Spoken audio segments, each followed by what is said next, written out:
अस्सलाम वालेकुम, आप देख रहे हैं सिटी से सवाल। मैं हूं सैयदा शनाज, मेरे साथ मौजूद है नजम सेठी साहब। वालेकुम।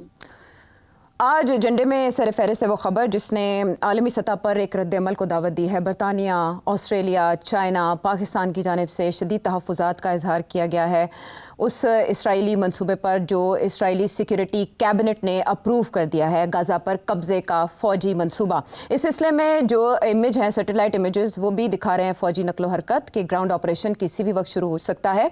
और ये 5 उसूलों पर मबनी एक मनसूबा है जिसका ऐलान इसराइल की जानिब से कर दिया गया है और कहा जा रहा है कि 6 महीनों पर मुश्तमिल होगा ये ऑपरेशन। उसके जो भी खदोखाल हैं उस पर तो हम बात करेंगे, लेकिन सेठी साहब, इससे पहले हमने बहुत पेशरफ देखी इस तनाज़े के हल के लिए। उसमें हमने अरब लीग की भी एक्टिविटी देखी, फिर इजिप्ट की तरफ से भी एक प्लान का ऐलान किया गया जिसे अरब प्लान का नाम दिया गया।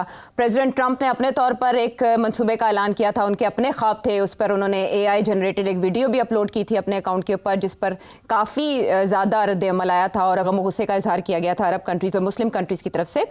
लेकिन मुझे आपसे ये जानना है कि आज जो ये बड़ी पेशरफ्त जिसका धड़ल्ले से ऐलान इसराइल ने कर दिया है, बिन्यामिन नेतन्याहू ने कर दिया, उनके अपने अपोजिशन लीडर कह रहे हैं कि इससे मजीद सानेहात जन्म लेंगे। सो आपका इसके ऊपर क्या टेक है कि इसराइल अपने इस मंसूबे में कामयाब हो जाएगा, अमल दरामद इस मंसूबे पर आसान होगा, क्या नताइज हो सकते हैं इसके? देखिए, 2 चीजें हैं।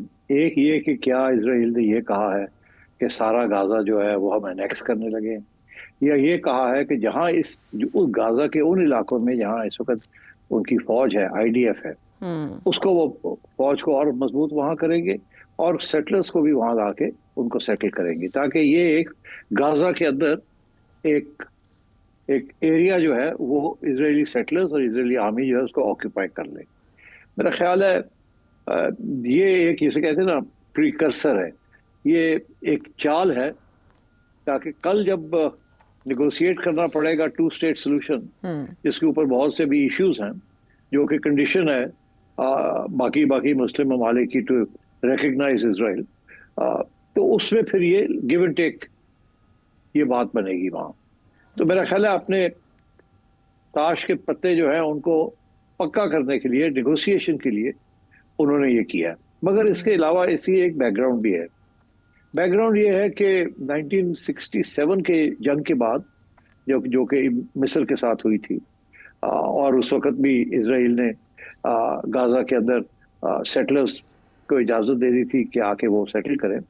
बाद में प्राइम मिनिस्टर आए, उन्होंने सेटलर्स को वापस करवा दिया और कहा नहीं, ये गड़बड़ हो जाएगी इस चीज़ की। मगर ये फिर वही पॉलिसी अब इख्तियार की जा रही है कि सेटलर्स को अंदर डाल के उनको सेटल किया जाए। अच्छा, अब ये क्यों नेतन्याहू ने क्यों ये किया है? नेतन्याहू ने इसलिए भी किया है, ये सिर्फ ये नहीं कि अपनी नेगोशिएटिंग पोजीशन जो है उसको बेहतर करें, उसकी जो इस वक्त प्राइम मिनिस्टरशिप है ना, वो इस पर डिपेंड करती है।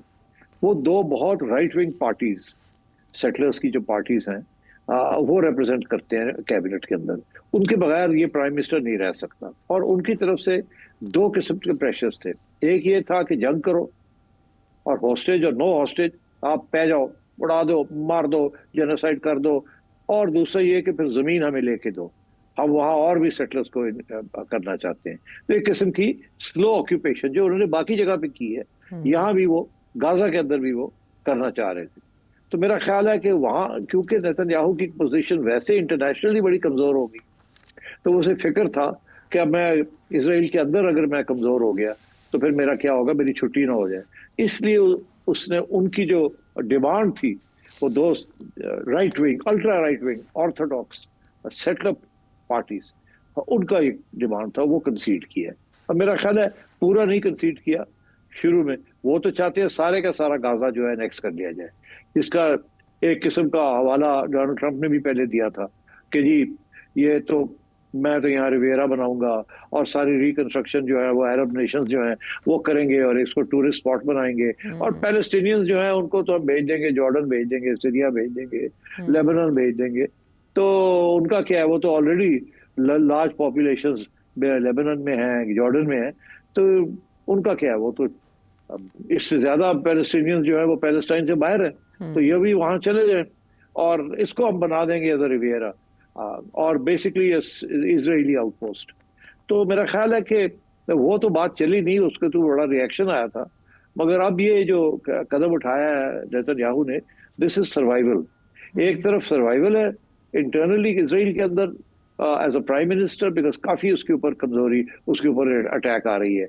और दूसरा ये, क्योंकि आपने भी देखा अभी हाल ही में एक बहुत सीरियस डॉक्यूमेंट लिखा गया है जिसमें इसराइल के पिछले प्राइम मिनिस्टर्स और आर्मी चीफ्स, जी, मेजॉरिटी वालों ने ये लिखा है कि यार ये बंद करो जंग, और इसके साथ इसराइल का बहुत नुकसान हो रहा है, और आप जो हॉस्टेजेस के साथ नेगोशिएट करके उनको रिलीज करें, और आप ये बंद करें जो मार रहे हैं लोगों को, बच्चों को।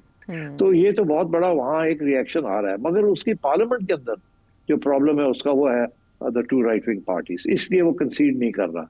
तो मैं समझता हूँ कि डोमेस्टिक इजरायली पॉलिटिक्स इस वक्त चल रही है, और साथ साथ जाहिर है कि जब उसने फाइनल नेगोशिएशन करनी है आगे जाके, तो वहां भी अपना हाथ मजबूत करना चाहता है कि देखें ये तो ऑलरेडी हो चुका, ये तो मेरी सर्वाइवल की बात है, अब इसके आगे बात करें, ये बात तो हो चुकी है। तो इस किस्म की मेरा ख्याल है डेवलपमेंट्स हो रही है वहाँ। मगर जाहिर है आयशा, जैसे आपने कहा, इसका तो बहुत बड़ा रिएक्शन आएगा। ये जो सारी डोनाल्ड ट्रंप की कोशिश है कि इसराइल की रिकग्निशन करा ली जाए, इस किस्म की चीज के बाद तो बड़ा सख्त रिएक्शन आएगा। इसीलिए इसराइल ने ये नहीं अनाउंस किया कि हम अनेक्स करने जा रहे हैं। उन्होंने इतना ये कहा है कि जहां आईडीएफ इस वक्त है वो उसको पक्का अपना बेस बनाना चाह रहे हैं, और सेटलर्स की तरफ से ये बयान आ रहे हैं कि हमें वहां भेजें, हम जाके सेटल करते हैं, और जो कि मुमकिन लगता है अब। तो I think that is where the current situation है। ये फॉक्स न्यूज़ को उन्होंने इंटरव्यू में भी टेक ओवर की टर्म इस्तेमाल किया है। उन्होंने कहा गजा स्ट्रिप पे टेक ओवर करेंगे और हमास को डिसमेंटल करेंगे और कंट्रोल एक और अथॉरिटी को मुंतकिल कर देंगे। इतनी आसानी से उन्होंने अपना प्लान बता दिया। लेकिन सेठी साहब, 80वां जनरल असेंबली सेशन अगले महीने होने जा रहा है, जिससे पहले फ्रांस ने भी ऐलान किया था कि वो तस्लीम करने जा रहे हैं फ़लस्तीनी रियासत को, और बरतानवी प्राइम मिनिस्टर कीयर स्टारमर ने भी किया ऐलान। अब सभी शशदर हैं कि इस ऐलान के बाद वो क्या रद्द-ए-अमल दें या वो किस तरह से रोकें। तो आपको लगता है कि अभी भी कहीं से मुदाखलत हो सकती है, क्योंकि अमेरिकन प्रेसिडेंट ने तो इसे इसराइल का मामला करार दे दिया है? हाँ, सही है, और इसीलिए मेरा ख्याल है अब यूनाइटेड नेशंस में भी ठीक ठाक टेंशन होगी, क्योंकि ये मुल्क जो है I think they will go ahead, ये रिकग्नाइज कर लेंगे। और इसीलिए क्योंकि ये रिकग्नाइज करने जा रहे हैं और इसराइल अपनी जंग नहीं रोक रहा, इसलिए फिर इसराइल जो है काउंटर कर रहा है, और डोनाल्ड ट्रंप जो है is taking the side of Israel. तो मैं समझता हूँ ये मामला और कॉम्प्लिकेटेड होने जा रहा है, बिकॉज देखिए अब तो इंटरेस्टिंग बात यह है, सारे जो अरब ममालिक हैं जो कहते हैं हम एब्राहम अकॉर्ड्स एक्सेप्ट कर लेते हैं, वो भी ये इस बात पे रजामंद हो गए हैं कि हमास को हथियार छोड़ने पड़ेंगे, जो हॉस्टेजेस देने पड़ेंगे, और हुकूमत, अगली हुकूमत जो भी बनेगी उसमें हिस्सा नहीं ले सकते। हमास के खिलाफ तो सारे हो गए कि वो एक फोर्स है जिसको खत्म किया जाए। जैसे उन्होंने फैसला किया था कि उस फोर्स को जो सपोर्ट कर रहा है ईरान, उसको खत्म किया जाए। तो इसलिए आई थिंक हमास को तो सारे ही इत्तेफाक है इंटरनेशनल कम्युनिटी का कि हमास जो है उसको खत्म किया जाए। मगर साथ साथ ये कि जी फिर आप टू स्टेट सोल्यूशन की तरफ जाएं, वहां इसराइल जो है वो तैयार नहीं है जाने के लिए। वो तो ये कहता है हम बनाएंगे, सारी एडमिनिस्ट्रेशन भी हमारे पास होगी, सिक्योरिटी भी हमारे पास होगी, तो ये नहीं होगा कि जनाब को ऑटोनॉमी मिल जाएगी टू स्टेट की। वो इसराइल अभी भी तैयार नहीं है उसके लिए। और दूसरी तरफ हमने देखा कि एक कॉन्फ्रेंस हुई थी जिसमें अरब लीग भी एक स्टेक होल्डर के तौर पर शरीक हुई, उसको को चेयर किया था सऊदी अरेबिया एंड फ्रांस ने, जिसमें बाकायदा प्लान दिया गया था और पहली बार हमास के इकदाम की, अक्टूबर 7 के इकदाम की मजम्मत की गई थी, और यरगमाली और मुगवियों की वापसी का मुतालबा भी उसमें किया गया था। तो अब इस ऐलान के बाद सऊदी अरब को आप कहाँ देखते हैं? देखिए, सऊदी अरब को भी तो अपनी सारी चीज सोचनी पड़ेगी ना। सऊदी अरब के साथ जो डील हुई थी वही डील हुई थी यूएई के साथ। यूएई तो उन्होंने तो रिकग्नाइज कर लिया, सऊदीज के लिए ज्यादा प्रॉब्लम है, बिकॉज वहाँ बड़ी जो सारी पुराना जो सारा सऊदी मौकफ रहा है वो तो बेसिकली बड़ा कंजर्वेटिव कंट्री है और एंटी इसराइल। तो सऊदीज के लिए प्रॉब्लम बनेगा, आपने सही निशानदेही की। पाकिस्तान के लिए प्रॉब्लम बनेगा, सऊदीज के लिए प्रॉब्लम बनेगा। अब सऊदीज क्या करेंगे? सऊदीज तो जो उनका मौकफ है कि टू स्टेट सोल्यूशन, उसकी गारंटीज दें हमें। अब वो गारंटीज क्या देंगे? डोनाल्ड ट्रंप की कोई बात मानता है? इजराइल की कोई बात मानेगा? ये जो डिक्लेरेशन आया था इसकी वजह से हमास पर काफ़ी दबाव आया था, लेकिन आज के इस ऐलान के बाद हमास ने सख्त रद्द-ए-अमल दिया है और उन्होंने कहा है कि वो इसराइल को किसी सूरत गजा पर मुकम्मल कंट्रोल की इजाज़त नहीं देंगे। हमास के पास क्या ऑप्शंस हैं सेठ साहब? कोई ऑप्शंस नहीं है। हमास जो है वो लड़ेगा, हमास है वहाँ, हमास लड़ेगा। प्रॉब्लम हमास के लिए ये है कि पहले हथियार आते थे और सपोर्ट मिलती थी ईरान से, और वो सीरिया के जरिए मिलती थी। सीरिया हाथ से निकल गया, ईरान जो है उसको उन्होंने अटैक करके कमजोर कर दिया है, और कांस्टेंट उसके ऊपर अब मसला बना हुआ है। इसलिए हमास के लिए अब लड़ाई करना आसान नहीं है। हमास की काफी डिग्रेडेशन हुई है, उनकी लीडरशिप वाइप आउट हो गई है। तो मेरा ख्याल है हमास ये बात तो करेगा कि हम रेजिस्ट करेंगे, छोटी मोटी रेजिस्टेंस चलेगी, बट आई थिंक कम से come for the next 3 or 4 5 years Hamas नहीं खड़ा हो सकता विदाउट एक्सटर्नल सपोर्ट। अब वो एक्सटर्नल सपोर्ट तो नहीं है, अब मिलना भी मुश्किल है, तो इसलिए it's going to be difficult for Hamas to have a resistance.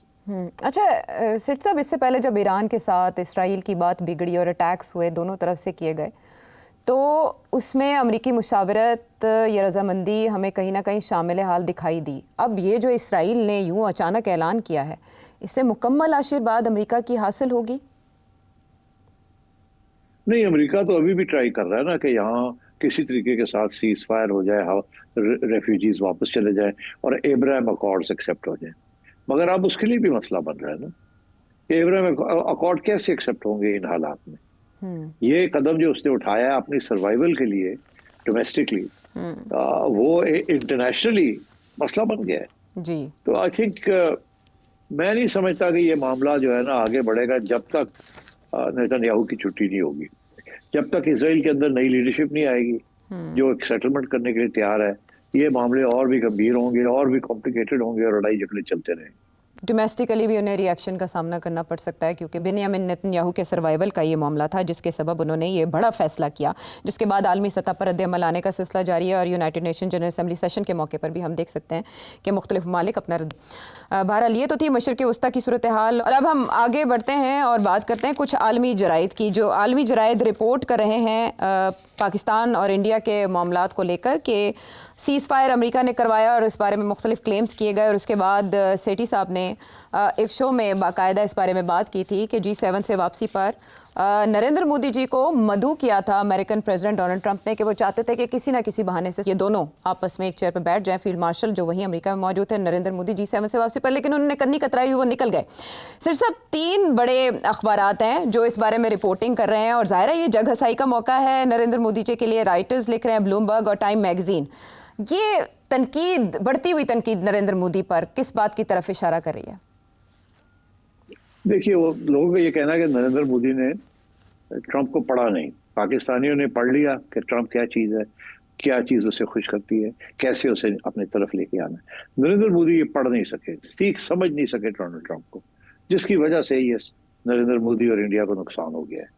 और अब वो जो हाथ पैर मार रहे हैं, कभी चाइना जा रहे हैं, कभी रशिया जा रहे हैं, कभी आंखें दिखा रहे हैं, कभी फिर पीछे हटते हैं, कभी कहते हैं हम तो बभी भी निगोशिएट करेंगे, कभी कहते हैं देख लेंगे हम, ये होते कौन है वगैरह, कभी ये शंकर इधर भाग रहा है, कभी दोवल उधर भाग रहा है, एंड सो ऑन। और आप जनाब चाइना पहुंच रहे हैं। तो मतलब ये है कि ये हाथ पैर मार रहे हैं, ये सिग्नल दे रहे हैं डोनाल्ड ट्रंप को कि हम खड़े हैं, आपने ज्यादती की है, फिर हम आपसे अलग होके हम दूसरे कैंप में भी जा सकते हैं।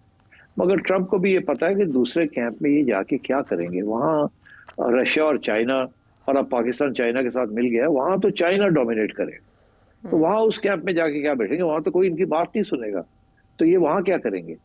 और सारी तजारत जो है इनकी वो अमेरिका के साथ है, चाइना के साथ है, मगर जो तजारत अमेरिका के साथ है और यूरोप के साथ है, और जो तल्लकात है वो तो एक तारीखी है।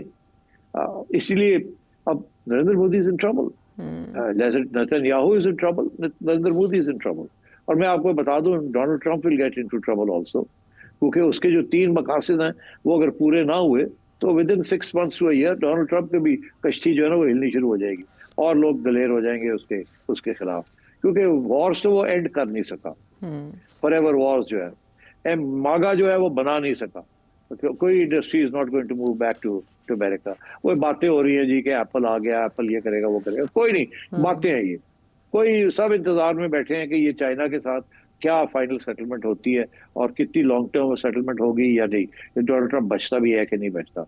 और इसलिए मैं समझता हूँ कि कोई प्रोग्रेस डोनाल्ड ट्रंप की नहीं हो रही, is failed on all accounts. ना वो अमेरिका को बड़ा ग्रेट बना सका है, इनफैक्ट अमेरिका की स्टैंडिंग इंटरनेशनली गिर गई है।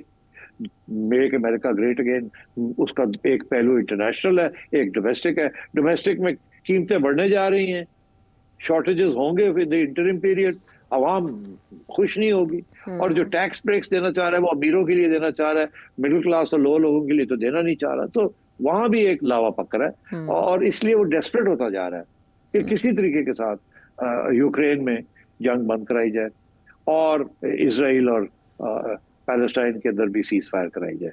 और दोनों जगह पे प्रॉब्लम्स उसको आ रहे हैं, तो इसलिए वो धमकियां भी देता है, पीछे भी हटता है, फिर धमकी देता है, फिर कहता है नहीं नहीं होने जा रहा है, ये हो रहा है, वो हो रहा है। I think we have to wait and see. इसका जो असली यक्का है ना, एस, वो पुतिन के पास। That is not with China, that is not with India, that is not with Netanyahu, that is with Putin. अगर पुतिन के साथ इनकी डील हो जाती है यूक्रेन के ऊपर तो डोनाल्ड ट्रंप समझे मजबूत हो जाएगा और डोनाल्ड ट्रंप और इंडिया के साथ भी मामले तय हो जाएंगे और ये जो सारा इस वक्त इशू बना हुआ है ये इतना नहीं रहेगा। और फिर आई थिंक इसराइल के अंदर भी थोड़ी बहुत पेशकदमी होगी। मगर अगर पुतिन इनकी बात नहीं मानता तो फिर आई थिंक सिचुएशन और खराब हो जाएगी। तो डोनाल्ड ट्रंप धमकियां दे रहा है, बुली कर रहा है, अगर इसकी बात नहीं मानते तो क्या करेगा? ये और सख्ती करने की कोशिश करेगा, मगर वो तो और नेगेटिव होती जाएगी।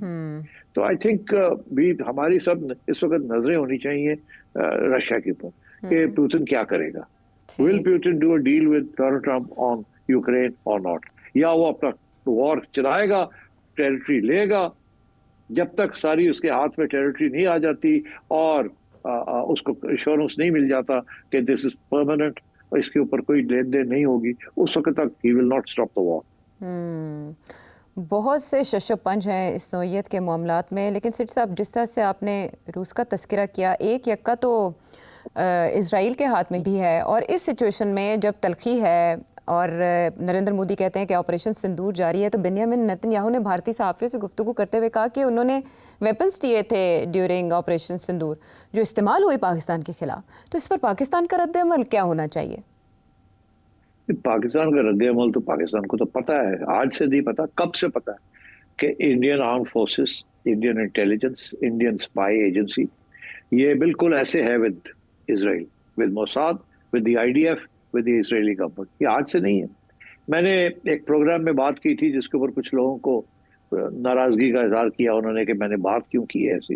दरअसल ये हमारी पुरानी इस्टेब्लिशमेंट, नई इस्टेब्लिशमेंट या इस्टेब्लिशमेंट समझे, उसके अंदर एक सोच है कि ये जो इसराइल का नेक्सस है विद इंडिया, ये पाकिस्तान के लिए बड़ा खतरनाक है और किसी तरीके के साथ इसराइल को न्यूट्रलाइज किया जाए। क्योंकि देखिए ना, तो हमारे प्रोग्राम में भी हमने ये डिस्कस किया था कि इजरायली टूरिस्ट के लिए जगह बना ली गई है कश्मीर के अंदर। वो actually they are not tourist, they are Israeli army people. उनको भी एक छोटी सी जगह दे दी गई है कि आप घूमें यहाँ, फिर बनाए, सेटल करें यहाँ। दूसरा ये कि ये सारे जो ड्रोन टेक्नोलॉजी है इंडिया की, जैसे हमने टर्की से और चाइना से सीखी है, उन्होंने इसराइल से सीखी है। और इसी तरीके के साथ हमें ये खबरें आ रही थी कि ड्यूरिंग द कॉन्फ्लिक्ट 15 से 20 इजरायली आर्मी पीपल वो they came to Delhi to advise the Indian army. तो मतलब है ये चीजें छुपी भी नहीं है, they are all on international record है ये। तो यही नेतन्याहू कह रहा है ना, अब तो वो आगे बढ़ गया है। वो कहता है हम तो इंडिया की आर्मी को भी बताएंगे कैसे टैकल करना है पाकिस्तानियों को, और एयरफोर्स को भी बताएंगे आपने क्या गलती की। और इससे बढ़ के वो कहता है मैं जाके नरेंद्र मोदी को बताऊंगा, ओए डोनाल्ड ट्रंप ने चाबी इंज देनी है, तो की करना मैं, तो उल्टी तरफ दे रहे हैं, इस तरह देनी है, देख रहा किस संभाल लिया उन्होंने। तो अब बात यह है कि अब पाकिस्तान के लिए दिस इज नॉट गुड। जितना इसराइल इंट्रेंच होता है in the Indian arm forces और इंडियन इंटेलिजेंस, उतना पाकिस्तान के लिए खतरा है। बिकॉज देखिए ना, इंडियन इंटेलिजेंस और इंडियन आर्म फोर्सेस की जो एक्सपर्टीज है वो तो आपने देख ही लिया कि किस लेवल पे हमने उनको काउंटर किया है। तो अब रह क्या गया पीछे? यही गया ना कि इजरायली आके उनको और ट्रेनिंग दें, ये करें वो करें, हथियार दें जो कि अमेरिका से आते हैं और इधर चले जाते हैं। इजराइल ने सबसे इम्पोर्टेंट सॉफ्टवेयर तो दे दिया है ये इंडियंस को, which is the Pegasus software, जो कि वो जो कि सब दुनिया के जहाँ चाहे उसको टारगेट करके वो सारा सुन सकते हैं लोगों की व्हाट्सएप और सिग्नल और टेलीग्राफ की जो कॉन्वर्सेशंस हैं और कम्युनिकेशन है। तो इसलिए I think the closer India gets to Israel, the bigger the problem for us. But Sethi साहब, मेरा जो सवाल है वो ये भी मैं आपसे जानना चाहूँगी कि तुर्की और चाइना ने पाकिस्तान की जो भी मुआवनत की इस हमले के दौरान मई में, किसी ने खुलकर इस तरह से पोजीशन नहीं ली, लेकिन एक वजीर आज़म इसराइल का वो ओपनली पोजीशन ले रहा है और कह रहा है हाँ हमने मदद की। तो ये तो खुलकर पाकिस्तान के खिलाफ आने की बात है। यही प्राइम मिनिस्टर जो आज प्राइम मिनिस्टर है, इसने 10 साल पहले 12 साल पहले कहा था कि हमारा सबसे बड़ा दुश्मन पाकिस्तान है। यही कहा था ना, उसका क्लिप तो बहुत दफा दिखाया लोगों शो में हमने चलाया ये था। तो हाँ, और ये तो इसराइल का ये व्यू है। वो मसला उसका ये है ना कि हमारे पास एटम बम है, सब दुनिया को ये खौफजदा है कि हम एक्सपोर्ट ना कर दें, ये हम टेक्नोलॉजी ना दे दें, ये हम सेंट्रीफ्यूज टेक्नोलॉजी ना दे दें सऊदी अरेबिया को या ईरान को। और तो इस किस्म के प्रॉब्लम्स हैं। और आपको पता है जो किताबें भी लिखी गई हैं इस सारे सब्जेक्ट के ऊपर, तो बड़ी कड़ी नजर है पाकिस्तान के ऊपर। और ये एक प्रेशर है कांस्टेंट, ना इधर हो ना इधर, वी आर वाचिंग यू। इसीलिए one of the other arguments is के अफगानिस्तान के अंदर बेस क्यों चाहता है अमेरिका बागरा में?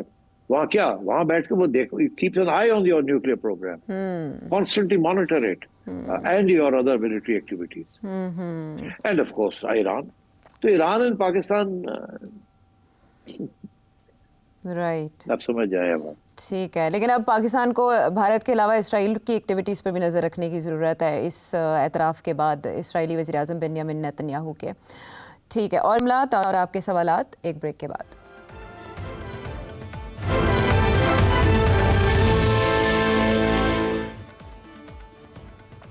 Welcome back to the show. अब आपके बहुत से सवालात, जिनमें सबसे पहले एक ऐसे व्यूअर जिन्होंने अपना नाम नहीं बताया लेकिन सवाल बड़े काम का है। मेरा आपसे बेनज़ीर इनकम सपोर्ट प्रोग्राम के ऊपर एक क्वेश्चन है। मेरी राय में इसके दो नुकसान हैं। एक नुकसान तो ये है कि बहुत सारे लोग जो काम करने के काबिल हैं, उनको जब ये फ्री में सपोर्ट मिलती है तो वो काम करने नहीं चाहते। दूसरी ये है कि बहुत सारी सियासी पार्टियां जो है वो अपना वोट बैंक बढ़ाने के लिए इस प्रोग्राम को भी यूज करते हैं। आप जरा इसके ऊपर थोड़ा सा रोशनी डालिएगा कि क्या ये प्रोग्राम वाकई जो हमारी पब्लिक है उसके लिए कोई फायदेमंद है, या कि सिर्फ ये हमदर्दियां समेटने और खामखा जो हमारी पब्लिक है उसको बेकार करने के लिए इस्तेमाल होता है। जी मेहरबानी। अर्ज ये है जी कि ये जो प्रोग्राम है इसके पीछे जो फलसफा है कि डायरेक्ट कैश ग्रांट देनी चाहिए लोगों को, उनकी जो गुर्बत है उसको दूर करने के लिए या उनकी सहूलत के लिए। और ये दुनिया में अब तस्लीम कर लिया है कि ये एक बहुत अच्छा तरीका है कि पॉवर्टी एलिविएशन के लिए, कि वो लोग जो एक दिन की रोटी भी नहीं खा सकते और जिनके जो हालात हैं बहुत ख़राब हैं और कोई रास्ता नहीं है, एम्प्लॉयमेंट मिलती नहीं है उनको, और तो उनके हालात बेहतर करने के लिए डायरेक्ट कैश ट्रांसफर्स, ये शुरू तो बेनज़ीर इनकम सपोर्ट से हुआ, मगर अब दुनिया ने इस मॉडल को एक्सेप्ट कर लिया। और मौक़िफ़ ये है कि इनफैक्ट ज़्यादा होना चाहिए, ज़्यादा पैसे देने चाहिए। हाँ, इसका आप समझे कि एक किस्म की इंश्योरेंस है, एक किस्म की जैसे नेशनल हेल्थ सर्विस है यूके में कि आपको हेल्थ फ्री मिलती है, तो एक किस्म का अगर आप हेल्थ फ्री ना हो तो आपको पैसे देने पड़े अपनी हेल्थ के लिए। तो पाकिस्तान के अंदर तो ये पॉसिबल नहीं है। वो हेल्थ कार्ड वार्ड बनाने की कोशिश की, वो नहीं चला, उससे बड़ी घपले हो गए। तो मगर ये एक ऐसी चीज़ है कि आपकी जेब में पैसे आ जाते हैं, फिर आप जैसे मर्जी खर्च करें। ये हमेशा इकोनॉमिक्स के अंदर यही पढ़ाया जाता है कि फ्रीडम ऑफ चॉइस, कि आपको फॉर एग्जांपल मैं आपको बताऊं, शादी हो रही है किसी की, तोहफा देना है तो पैसे दे देते हैं और कोई गुलदस्ता या कोई और कोई छोटे मोटे फिजिकल प्रेजेंस लेके क्यों नहीं जाते? ये इसलिए क्योंकि जब पैसे देते हैं तो जिसको पैसे मिलते हैं उसकी फिर आज़ाद होता है वो कि इसको मैं कैसे खर्च करूं। इसके साथ उसकी बेहतरी, उसकी जो आउटलुक है, वेलफेयर जिसे कहते हैं, वो बेहतर होता है। अगर आप उसको कुछ चीज़ दे देंगे, वो ना उसके काम की है ना उसको चाहिए, वो पड़ी रहती है, वो उसकी बेहतर ये है कि आप पैसे दे दें, कैश दे दें।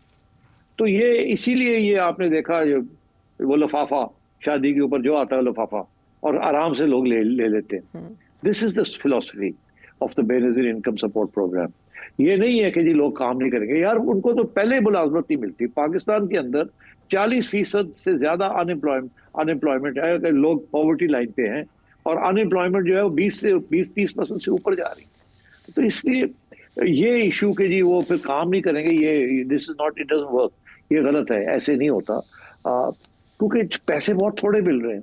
एक दूसरा ये कि ये खवातीन के लिए हैं ताकि वो फैमिली चला सके अपनी, ताकि घर के अंदर वो चूल्हे जल सके। और ये छोटा सा अमाउंट है। जो फलसफा है वो तो ये है कि और ज्यादा होना चाहिए ये सपोर्ट प्रोग्राम, क्योंकि और कोई तरीका नहीं है उनके लिए, स्पेशली वुमेन, क्योंकि वो काम घर में करती हैं और इसलिए उनको कोई थोड़ी बहुत स्पेंडिंग मनी मिल जाती है जो कि शायद उनका बंदा जो है वो नहीं लेके ला रहा उसके, और पूरे खर्चे पूरे नहीं हो रहे। और थोड़ी सी औरतों के मजबूत हो जाती है उनकी आउटलुक, ताकि 4 पैसे उनको मिल जाते हैं।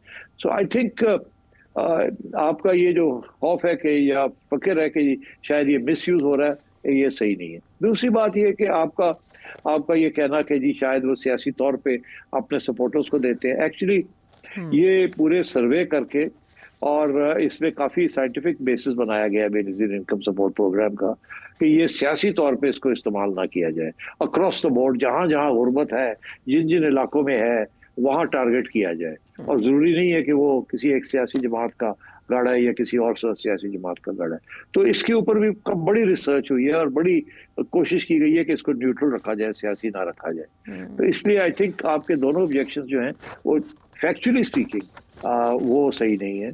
फैक्चुअली ये है कि ये पॉलिटिकली जिस हद तक न्यूट्रल हो सकता है ये न्यूट्रल है, पहली बात। दिस इज नॉट बायस्ड इस एक पार्टी के हक में या दूसरी पार्टी के हक में। और दूसरा ये है कि ये बेहतर तरीका है जो गरीब लोग हैं उनकी थोड़ी मदद करने के लिए। ठीक, और अब स्वाद से जहाँ जेब, ये जो पाकिस्तान और अमेरिका का जो रिश्ते है ये किस हद तक महदूद हो सकते हैं? क्या ये इस तरह रिश्ते बन सकते हैं जो हाल ही में इंडिया और अमेरिका का जो रिश्ते थे, जो इंडिया को एक लाडले के तौर पर पेश करता था, जैसा इंडिया रशिया से भी तेल खरीदता था, ईरान से भी खरीदता था, तो उसको कुछ भी नहीं था, लेकिन अगर पाकिस्तान खरीदता है तो उसके ऊपर सैंक्शन वगैरह का धमकियाँ मिलती थी। तो अब तो वो हालात नहीं है, लेकिन क्या जो अब अमेरिका और पाकिस्तान का जो दोस्ती बन गया, तो ये जो ईरान का सदर का जो दौरा है पाकिस्तान आने का, तो जिस तरह पाकिस्तान ने बयान दिया है ईरान की जो हरी प्रोग्राम है उसको सपोर्ट करने का और इजराइल के खिलाफ कुछ बातें करने का, तो क्या पाकिस्तान भी इस तरह लाडला बन सकता है या नहीं? ये कुछ बस वक्ती तौर दोस्ती है? जी, ये वक्ती तौर पे दोस्ती है। पाकिस्तान अमेरिका का लाडला नहीं बन सकता, क्योंकि लॉन्ग टर्म में पाकिस्तान के पास कुछ नहीं है जो अमेरिका को दे। अमेरिका के शॉर्ट टर्म इंटरेस्ट हैं। अमेरिका इस एरिया से चला गया है। आपको पता है पाकिस्तान लाडला था अमेरिका का, कितने साल, कितने दिहाइयाँ रहा, क्योंकि वहाँ उस वक्त ज़रूरत थी उनको पाकिस्तान की। अब उनको ज़रूरत नहीं है पाकिस्तान की। अब उनको दरअसल इंडिया की ज़्यादा ज़रूरत है चाइना के खिलाफ खड़ा होने के लिए। इसलिए ये जो अभी हुआ है ये शॉर्ट टर्म है। अभी इंडिया के साथ मेरा ये मौक़िफ़ है कि इंडिया के साथ तल्लुकात अमेरिका के फिर ठीक हो जाएंगे। जैसे इंडिया के अमेरिका के रूस के साथ ठीक होते हैं, उसी वक्त इंडिया के साथ भी ठीक हो जाएंगे तजारत वाले। और ये जो इस वक्त जो पिकअप हो रही है, अर्थक्वेक आई है इंडिया के अंदर, ये आहिस्ता आहिस्ता आप देखिएगा आगे जाके ये मसले हल होने शुरू हो जाएंगे। बिकॉज अमेरिका का लॉन्ग टर्म दुश्मन जो है वो चाइना है, और लॉन्ग टर्म फ्रेंड जो है जो चाइना के खिलाफ है वो इंडिया है। ये नरेंद्र मोदी का चाइना जाना, इससे कोई फर्क नहीं पड़ता कि जी वो उधर जा रहा है वो इधर जा रहा है। नो, लॉन्ग टर्म में China is the threat to America and the western world. और सब कुछ जो कुछ हो रहा है इस वक्त ये टेम्पररी है। लॉन्ग टर्म इंटरेस्ट जो है वो वही है कि चाइना के खिलाफ महाज बनाया जाए, और उस महाज के अंदर India is the only country इस रीजन के अंदर जो रोल अदा कर सकता है। अभी भी आपने देखा इंडिया ने बड़ी चालाकी की है अपना इशारा करने के लिए कि हम अब पुराने एजेंडे के ऊपर कायम हैं। अभी ये चले गए थे ऑस्ट्रेलिया के अंदर मिलिट्री ड्रिल्स करने, और ये ऑस्ट्रेलिया वहाँ उन्हीं का हिस्सा है क्वाड का। तो आजकल क्वाड जो थोड़ा नीचे हुआ है, ये वापस इसकी अहमियत बन सकती है और बनेगी। इंडिया बेसिकली अपने लेवरेजिंग थोड़ी ज्यादा कर रहा है कि ज्यादा इंडिया अमेरिका बुली ना करे, मगर इंडिया के इंटरेस्ट जो है वो अमेरिका के साथ ज्यादा है अब, और किसी मुल्क के साथ नहीं है। वो रशिया वाले इंटरेस्ट अब खत्म होते जा रहे हैं। रशिया तो अब 3rd largest 4th largest power भी नहीं है। तो अब बेसिकली ये जो जंग हो रही है उसके अंदर इंडिया को साइड लेनी पड़ेगी, और न्यूट्रल रहना बड़ा मुश्किल हो जाएगा उसके लिए। ठीक है, ये है पॉसिबिलिटीज़ इंडिया और अमेरिका के ताल्लुकात में। और ये जो अभी आर्जी है तातुल जो भी ब्रेक आया है, पाकिस्तान लाडला अमेरिका का नहीं बन सकता। वापस आते हैं हम एक ब्रेक के बाद।